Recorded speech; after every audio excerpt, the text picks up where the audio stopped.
It's a name that has become synonymous with lacrosse. Two doctors from Norway established Gundersen Clinic more than 100 years ago. And one of those doctors is Adolf Gundersen, whose memory is kept alive by his grandson. News 19's Heather Armstrong met with Dr. Gundersen as he shared some history with new hires. She joins us now with details. Heather.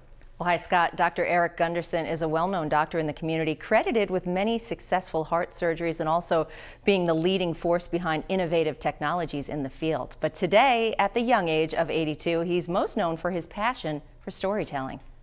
In the first few minutes, his plan is to get your attention. It was my idea, actually, that we tell this story to everybody coming to work here.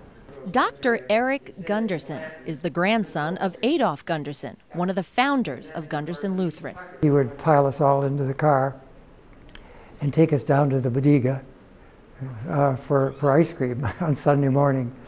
Dr. Erik, as he goes around here, shares this and other stories with a group of new hires every 2 weeks. He wants people to know that the Gundersens were hard workers and at their Norwegian core were determined. Now they went into the deepening depression. It was terrible. But they all stayed. They could have got out of here, thinking that lacrosse is the pits. Well, they stayed. Dr. Erik rarely talks about himself, but his contributions to the hospital stretch way beyond the family name. I began the heart surgery program, and we had nothing here before that, and it was not easy to do that.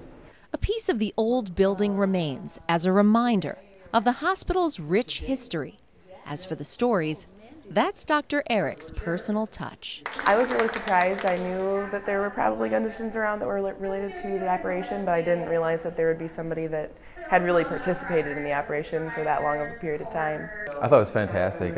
My background is from a large academic medical health center where you don't get to meet someone, such as Dr. Gundersen.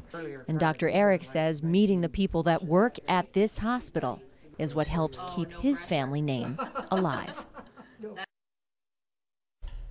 Last week, Dr. Erik represented his grandfather yet again, only this time not through retelling his story, but by standing in for him when he was inducted into the Wisconsin Business Hall of Fame by Junior Achievement.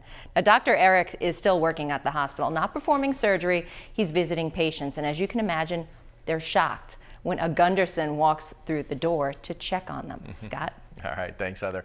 On Wednesday, Gundersen Lutheran System as a whole will convert to Gundersen Health System, but the lacrosse campus will remain Gundersen Lutheran because of the rich history with the Lutheran Hospital that was here first.